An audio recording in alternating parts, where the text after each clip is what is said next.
नमस्कार दोस्तों, मैं सुमित कुमार जैन आप सभी का स्वागत करता हूं और आप सभी से एक निवेदन करता हूं कि आप हमारे चैनल को सब्सक्राइब जरूर करें। अर्थात जिन्होंने अभी तक हमारे चैनल को सब्सक्राइब नहीं किया है वो सब्सक्राइब कर लें और हमारे द्वारा अपलोड किए गए वीडियो आप तक निरंतर पहुंचेंगे। तो आज हम पढ़ेंगे कुछ महत्वपूर्ण प्रश्न जो महिला पर्यवेक्षक परीक्षा में बहुत ही महत्वपूर्ण हो सकते हैं। तो देखते हैं पहला क्वेश्चन, रेटिनॉल का रासायनिक नाम क्या है? जो रेटिनॉल है उसका रासायनिक नाम क्या है? तो उसका रासायनिक नाम है विटामिन ए। रेटिनॉल का रासायनिक नाम है विटामिन ए। नेक्स्ट क्वेश्चन है, सूर्य के प्रकाश से प्राप्त विटामिन है। जो सूर्य का प्रकाश से है उससे हमें कौन सा विटामिन प्राप्त होता है? तो वो है विटामिन डी। विटामिन डी सूर्य के प्रकाश से प्राप्त होने वाला विटामिन है। नेक्स्ट क्वेश्चन है, एस कार्बिक अम्ल कहा जाता है। एस कार्बिक अम्ल कहा जाता है तो वो कहा जाता है विटामिन सी को एस कार्बिक अम्ल कहा जाता है। निमोनिया से प्रभावित होने वाला अंग है। निमोनिया जो रोग होता है उससे प्रभावित वाला अंग है तो वो है फेफड़ा, या फेफड़े जो हैं निमोनिया से प्रभावित होते हैं। आयोडीन की कमी से होने वाला रोग है तो घेंगा अर्थात गाइटर। नेक्स्ट क्वेश्चन, किस आहार को संपूर्ण आहार कह सकते हैं? तो वो है दूध। दूध को संपूर्ण आहार कर सकते हैं क्योंकि दूध में बहुत ही पोषक तत्व होते हैं। नेक्स्ट क्वेश्चन है, कमजोरी दूर करने के लिए पिलाया जाता है। कमजोरी दूर करने के लिए पिलाया जाता है तो वो है ग्लूकोज। ग्लूकोज कमजोरी दूर करने के लिए पिलाया जाता है। मानव रक्त से में प्लाज्मा कितने प्रतिशत होता है? जो प्लाज्मा होता है मानव रक्त में वो होता है 65%। 65% प्लाज्मा मानव रक्त में होता है। मस्तिष्क से होने वाला रोग है। मस्तिष्क से होने वाला रोग है तो वो है अल्जामर। अल्जामर मस्तिष्क से होने वाला रोग है। स्वास्थ्य मनुष्य का रक्तचाप होता है। जो स्वस्थ मनुष्य है उसका रक्तचाप होता है 120/80, जिसे हम ब्लड प्रेशर कहते हैं। 120 से 80 जो है सामान्य है।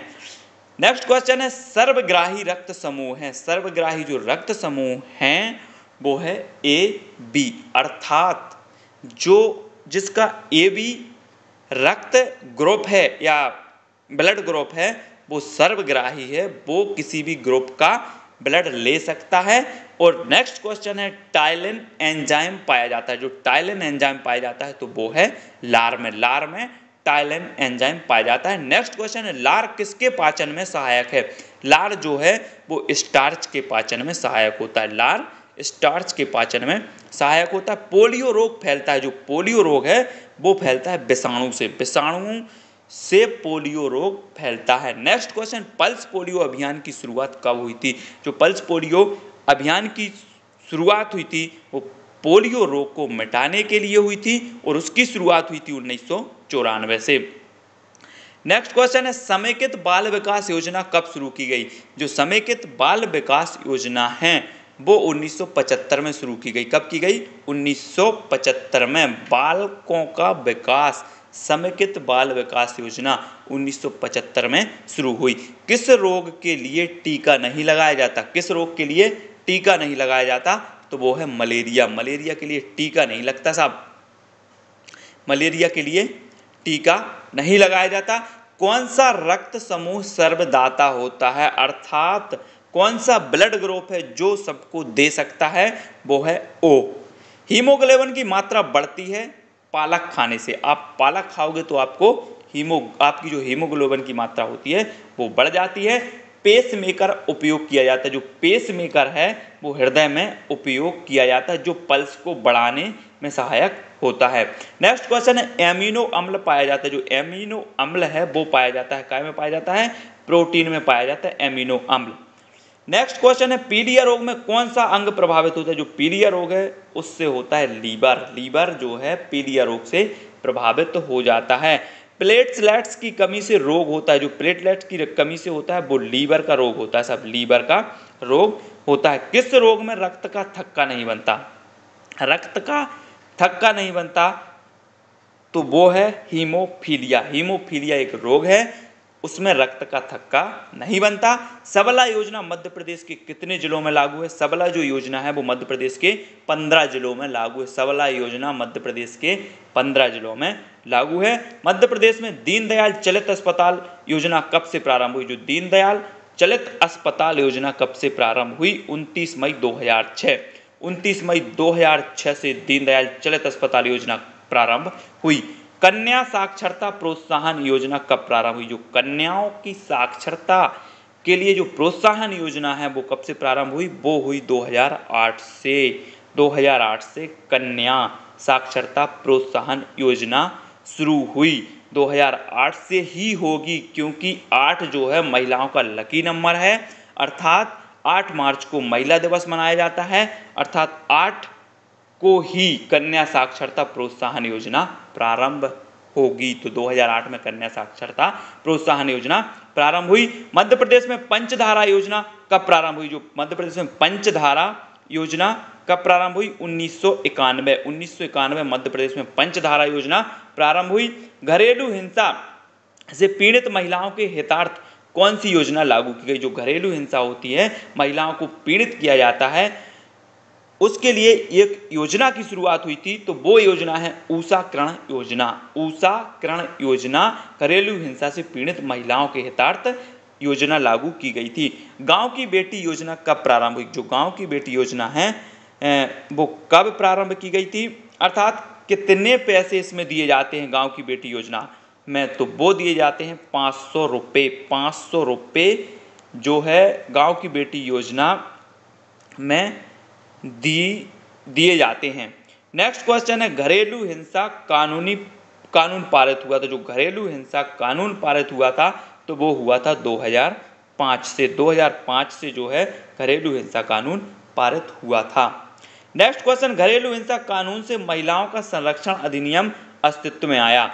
जो घरेलू हिंसा कानून से महिलाओं का जो संरक्षण अधिनियम अस्तित्व में आया वो आया 26 अक्टूबर 2006 को। घरेलू हिंसा कानून जो बना था वो अस्तित्व में आया 26 अक्टूबर 2006 को। दहेज निषेध नियमों को तैयार किया गया। जो दहेज निषेध नियमों को तैयार किया गया वो किया गया 1985 में। 1985 में दहेज निषेध नियमों को तैयार किया गया। बाल विवाह को गैर कानूनी घोषित किया गया था। ये 1860 में ही बाल विवाह को गैर कानूनी घोषित कर दिया गया था। ग्लाइसिन क्या है? ग्लाइसिन जो है एक अमीनो अम्ल है। ग्लाइसिन एक अमीनो अम्ल है। नेक्स्ट क्वेश्चन है, अमीनो अम्ल का अवशोषण किसके द्वारा होता है? जो अमीनो अम्ल है इसका अवशोषण किसके द्वारा होता है? रसांकुरों एवं रक्त वाहिकाओं द्वारा अमीनो अम्ल का जो है अवशोषण किया जाता है। नेक्स्ट क्वेश्चन है, कोशिका सिद्धांत के प्रतिपादक हैं। जो कोशिका सिद्धांत है उसका प्रतिपादन किसने किया है? स्लाइडेन और थान ने। स्लाइडेन और थान ने कोशिका सिद्धांत का प्रतिपादन किया। कंप्यूटर में क्या होना चाहिए कि वह बूट हो सके? कंप्यूटर में क्या होना चाहिए कि वह बूट हो सके? तो वो होना चाहिए ऑपरेटिंग सिस्टम। ऑपरेटिंग सिस्टम होना चाहिए, जिसे हमने पढ़ा 2000 ऑपरेटिंग सिस्टम 2003, 2007, 2010, 2013 ये क्या है? ऑपरेटिंग सिस्टम है। तो कंप्यूटर में क्या होना चाहिए कि वह बूट हो सके? तो उसमें होना चाहिए ऑपरेटिंग सिस्टम। फील्ड का प्रयोग कहाँ होता है? जो फील्ड है उसका प्रयोग कहाँ होता है? वो होता है रिकॉर्ड्स में। रिकॉर्ड्स में फील्ड का प्रयोग होता है। नए ज्ञान का अध्यापन कराने से पहले बच्चे के पूर्व ज्ञान का पता कैसे लगाएं? अब जैसे कोई शिक्षक पढ़ा रहा है और उसको पता करना है कि इस क्लास में बैठे हुए बालकों का या जो बालक हैं वो उनमें कितना ज्ञान है, वह कहाँ तक सीख चुके हैं और हमें कहाँ से प्रारंभ करना चाहिए। यह अगर हमें पता लगाना है तो उनसे प्रश्न पूछकर हम उसका पता लगा सकते हैं। शिक्षा तभी सार्थक होगी जब वह समाज केंद्रित हो। समाज केंद्रित शिक्षा ही सार्थक हो सकती है। विकास के मनोसामाजिक सिद्धांत के प्रतिपादक कौन है साहब? जो विकास का मनोसामाजिक सिद्धांत है उसके प्रतिपादक कौन है? एरिक्सन। एरिक्सन साहब विकास के मनोसामाजिक सिद्धांत के प्रतिपादक हैं। शिशु की अस्थियां होती हैं। जो शिशु की अस्थियां होती हैं वो मुलायम होती हैं और लचीली होती हैं। शिशु की अस्थियां कैसी होती हैं? मुलायम और लचीली होती हैं। धीरे धीरे इन अस्थियां या हड्डियों का जो वृद्धि होती है और उनका विकास हो जाता है। वृद्धि और विकास, वृद्धि मतलब होता है बढ़ना, और जब वो हड्डियां मजबूत हो जाती हैं, कार्य कुशल हो जाती हैं, तो वह कहलाता है विकास। तो शिशु की अस्थियां होती हैं मुलायम तथा लचीली। याद करने का सबसे अच्छा तरीका है वो है लिखकर याद करना। आपने किसी भी चीज़ या कोई भी टॉपिक को याद किया है तो उसे हम एक बार लिख लें, तो यह सबसे अच्छा तरीका माना जाता है कि याद करो और लिखकर देख लो। बच्चे के साथ व्यवहार करना चाहिए। कैसा व्यवहार करना चाहिए बच्चे के साथ? बच्चे के साथ प्रेम पूर्ण व्यवहार करना चाहिए। बच्चे के साथ क्या करना चाहिए? बच्चे के साथ प्रेम पूर्वक ही व्यवहार करना चाहिए। विकास में होने वाले परिवर्तन होते हैं, जो विकास में होने वाले परिवर्तन होते हैं वो रचनात्मक और विनाशात्मक। रचनात्मक और विनाशात्मक दोनों ही प्रकार के परिवर्तन होते हैं विकास में। विकास कई प्रकार का हो सकता है। विकास हो सकता है मानसिक विकास, हो सकता शारीरिक विकास, संवेगात्मक विकास, विभिन्न प्रकार का विकास हो सकता है। तो रचनात्मक भी होता है और विनाशात्मक भी विकास होता है। अगर आपके अंदर किसी भी संवेग का विकास या गलत संवेग, क्रोध आदि का विकास हो रहा है तो वो विनाशात्मक होगा, और किसी मतलब बुद्धि आदि का जो विकास हो रहा है वो रचनात्मक कार्यों में भी हो सकता है और विनाशात्मक कार्यों में भी हो सकता है। संचार में डिकोटर होता है, वो होता है प्राप्तकर्ता। जो संचार में होता है डिकोटर किसे कहा जाता है? प्राप्तकर्ता को कहा जाता है। विशिष्ट बालकों की श्रेणियां हैं। जो विशिष्ट बालकों की श्रेणियां हैं वो हैं 4 प्रकार की श्रेणियां। नेक्स्ट क्वेश्चन है, बधिर प्रशिक्षण केंद्र स्थित है। जो बधिर प्रशिक्षण केंद्र स्थित है वो है हैदराबाद। हैदराबाद में बधिर प्रशिक्षण केंद्र है।